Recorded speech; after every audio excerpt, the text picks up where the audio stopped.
الرحیم۔ اسلام لانے کے بعد مسلمان میں اونچی صفت کیا ہے؟ ایک آدمی مسلمان ہے، اس میں اونچی صفت کیا ہے؟ وہ اپنے اندر میں اور آپ پیدا کریں کہ اللہ رب العزت کے حکم اور نبی کے حکم کے سامنے سر تسلیم خم کرنا۔ ایک طرف آپ کا خواہش ہے، آپ کی خواہش ہے، مفاد ہے، ضد ہے، ہردرمی ہے، بغض ہے، حسد ہے، ایک طرف اللہ کا حکم ہے۔ تم اپنے انا کو چھوڑو، ضد کو چھوڑو، تکبر کو چھوڑو، لوگ کیا کہیں گے اس کو چھوڑو، بس اللہ کے حکم کو مانو، آپ پکے مومن ہیں۔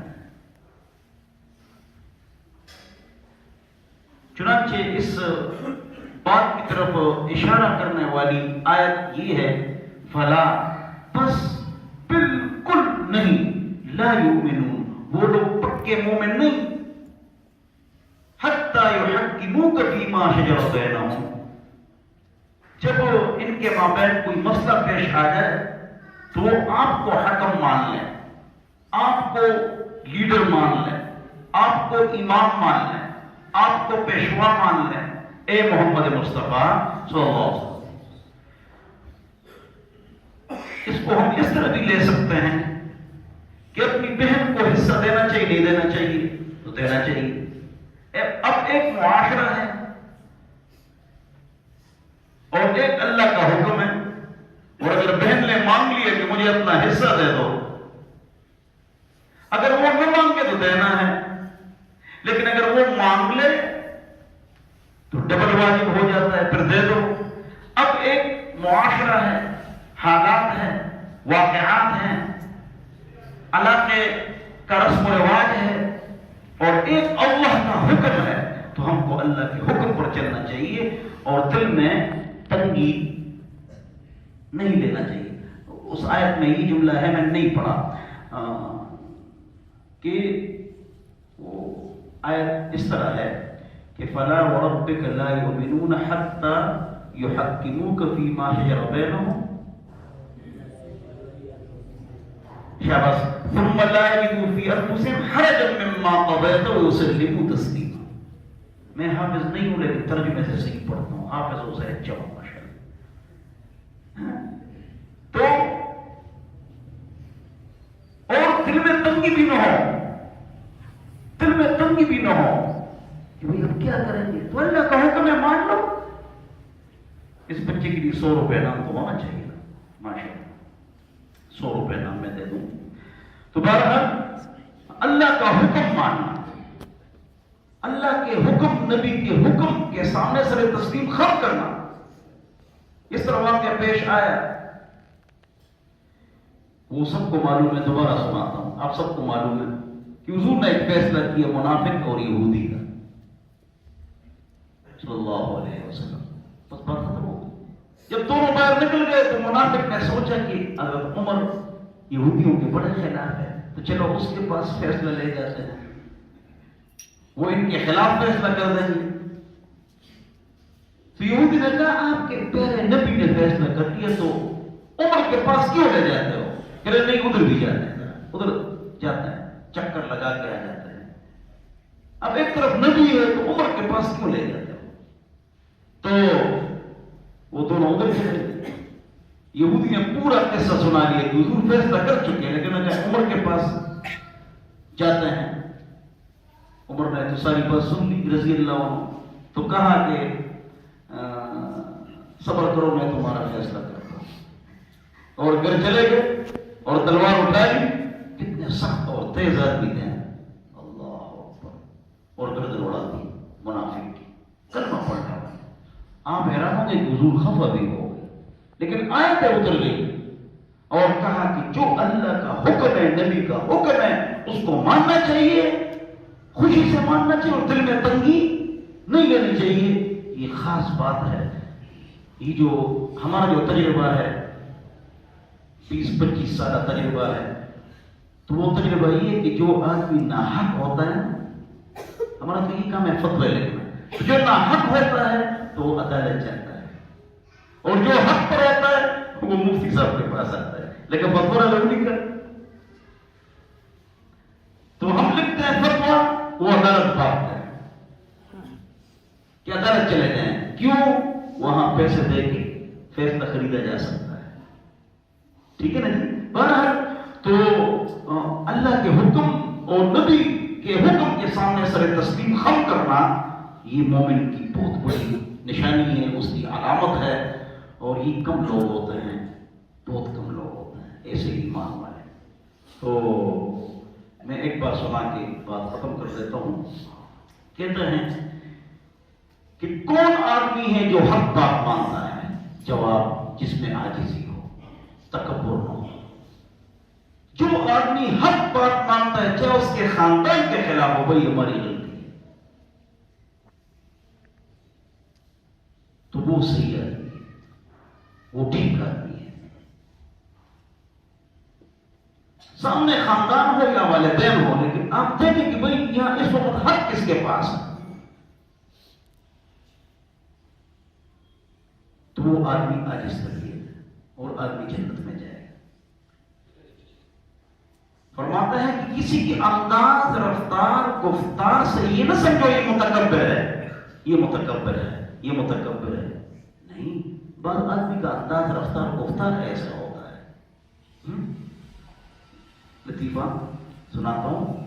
میں پڑھاتا تھا آج سے 15 سال پہلے جامعہ اسلامیہ میں, تو کلاس میں ایک طالب علم تھا. جب میں اس کو دیکھتا تھا تو مجھے بڑا غصہ آتا تھا. تو نہ بدرنگ اور بزرگ, اتنا جنا عجیب اس کا چہرہ تھا, تو نہ ہنستا تھا نہ پریشان ہوتا ہے. تو اگر اچھی بات دیکھو ایسے کرو, اگر بری تو میں سوچ ہاں خاص بات کی, وہ بالکل بالکل اور پوزیشن بھی لیتا تھا, قابل بھی بہت تھا. تو میں نے کہا یار یہ آپ کیسے ہیں؟ تو مجھے ایک اور طالب نے کہا استاد جی یہ بہت نیک طالب علم ہے, تعریف پڑھتا ہے, خدا ماہدہ کا شان دی ہوئی, کیونکہ اس کا چہرہ ایسا ہے. بہرحال اس میں ذرا تکبر تھا بہت زیادہ. پھر وہ پوزیشن لیتا تھا اور حفظ چند مہینے میں کیا تھا, اور استاد کو خاموش کرتا تھا, بہت تیز تھا وہ. پھر اس نے علم چھوڑ دیا. پھر یہ بجری, سیمنٹ, اینٹیں, اس کا کام شروع کیا کراچی میں. بہت قابل تھا. تو بعض اوقات ایک آدمی کا چہرہ ایسا ہوتا ہے, لیکن آپ یہ نہ کہے وہ متکبر ہے. نہیں, وہ اللہ تعالیٰ فیصلہ کر لے گا, آپ آرام سے بیٹھ. کہتے جس آدمی میں 2 صفات ہو اس میں تکبر نہیں ہے. نمبر 1, جو حق بات مانتا ہے. 2, ہنسمکھ ہو کر ملتا ہے, کیا ہے ٹھیک ہے, طبیعت کی اس طرح ملنا چاہیے. بعض ایسے ملتا ہے, کیا ہے ٹھیک ہے, چپڑی اصول فلاں ہو رکھی. اب آپ مل رہے ہیں, آپ ملاقات کر رہے ہیں, اور طبیعت کیسی ہے, آپ اس طرح ملیں گے, کیا ہے ٹھیک ہے, طبیعت کیسی ہے. حضور فرماتے ہیں جو مسلمان کے سامنے ہنسمکھ ہو گیا, سنگے جوڑے, کیا ہے خیریت ہے, احد کی پہاڑ جتنی ایک نیکی آپ کو مل گئی. بہت بڑا ثواب ہے. میں کبھی کبھی فون تو میرے ہوتا تھا, تو ابھی پگڑی میں باندھ رہا تھا, اس کے دوران کیا فون آیا, تو میں نے پگڑی پر جو ہے بہت ٹائم لگ گیا, تو پگڑی باندھ دو, ٹکا ٹکا ٹکا. تو میری بیٹی یہ چھوٹی مجھے کہتی ہے کہ آپ جو کسی, میں فون اٹھتا ہوں, میری عادت یہ ہے, دس مائی ہیبٹ اینڈ نیچر, السلام علیکم, کیا ہے میرے پیارے. تو میری بیٹی مجھے کہتی ہے کہ یہ تو آپ تو جھوٹ ہنستے ہیں, کیا ہے میرے پیارے. یہ میں اس طرح بولتا ہوں میرے پیارے. میں نے کہا ہاں, حضور نے فرمایا جو کسی مسلمان سے ہنسمکھ ہو کر ملے گا اس کو احد کی پہاڑ جتنی ایک نیکی اللہ نصیب فرمائے. تو 30 ہے. تو چاہے میرے لیے میرے دل پر بوجھ ہوتا ہے یا مجھے غصہ ہوتا ہے, تب بھی میں کہتا ہوں میرے پیارے ارشد بھائی کیا ہے, خیریت ہے. اگر جی کوٹ کلیئر غصہ ہے ہو تو مسلمان خوش ہو گیا. جب خوش ہو گیا ہم کو احد کی پہاڑ جتنی ایک نیکی مل گئی. تو مسلمان سے ملنا ہنسمکھ ہو کر، جو حق بات مانتا ہے ہنسمکھ ہو کر ملتا ہے، اس میں تکبر وہ جنت میں جائے. ایک دن اعلان ہوگا سارے لوگ جہنم سے نکل آ رہے ہیں، ایک دن ایسا آئے گا، لیکن 3 آدمی جہنم میں ہوں گے، وہ آخر سے نکلیں گے، آخر میں نکلیں گے 3 آدمی جہنم سے. کون؟ قاتل، خودکشی کرنے والا، عقل صحیح ہو. ایک نقطہ سنو، 99% خودکشی کرنے والے جنتی ہوتے ہیں. وہ غلط نہیں ہوتے، ان کی دماغی مسئلہ نفسیاتی بیماری. میرے ایک دوست تھا، کرنل تھا، اس نے خودکشی کر لی، بہت قابل آدمی تھا. میرے ایک دوست تھا، انجینئر تھا، وہ بلوچستان کا گولڈ میڈلسٹ، اس نے خودکشی کر لی. وہ اتنا تنگ تھا، وہ اپنے آپ سے ایک مرض ہے. 99% لوگ خودکشی کرنے والے نہیں ہوتے، وہ دماغی مریض ہوتے ہیں، وہ جنت میں جاتے ہیں. عقل مند آدمی جو ہے نا، کاروباری کام کرنے والا، اگر ایسا ہو تو الگ بات. تو قاتل، خودکشی کرنے والا اور متکبر، یہ اخیر میں جہنم میں، جہنم میں یہ آخر میں بیٹھے ہوں گے، وہاں کھا رہے. پھر ایک دن اعلان ہوگا کہ سارے لوگ جہنم سے نکل جائے، الا من کان فی قلبہ حبۃ من خردل من کبر، جس کے دل میں رائی کے دانے کے برابر تکبر ہے، اس کو چھوڑو. باقی قاتل کو بھی نکالو، خودکشی کرنے والے کو بھی نکالو، سب کو نکالو، زانی شرابی کو بھی نکالو، متکبر کو ادھر رکھو. تو اپنے اندر 2 صفات پیدا کرو تو آپ جنتی ہیں. ہنسمکھ ہو کر ملنا، جی ٹھیک ہے، خیریت ہے، کیا ملتا ہے، کوئی کیا ہمارا پیٹرول اس سے خرچ ہوتا ہے. اور دوسری حق بات ماننا، تو حق بات مانے کے اچھا. میری بھانجی کو خاوند نے بہت مارا، لڑائی ہو گئی، سب لڑائی ہو گئی 2 طرفہ. سلمان کی بھی کوئی بڑا غصہ ہے، اس نے کہا مت جاؤ، اگر روک بھی وہ ساری باتیں ہوئی تو پھر میں چلا گیا. تو میں نے ان کو کہا کہ بھانجی کو کہا، میں نے کہا تیری غلطی، جلدی آ اپنے آپ کو ٹھیک کرو، بس بات. وہ دن آج دن سے لڑائی ختم ہو. آپ نے یہ غلطی ہے، خاوند لڑ جائے، خاوند میرے دل میں مسئلہ لڑ جائے،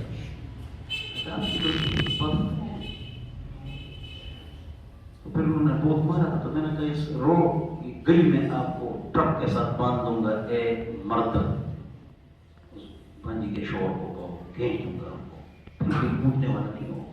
لیکن غلطی آپ کی، اپنے آپ کو ٹھیک کرو. حق بات اگر آپ کریں گے، اللہ تعالیٰ خیر کے دروازے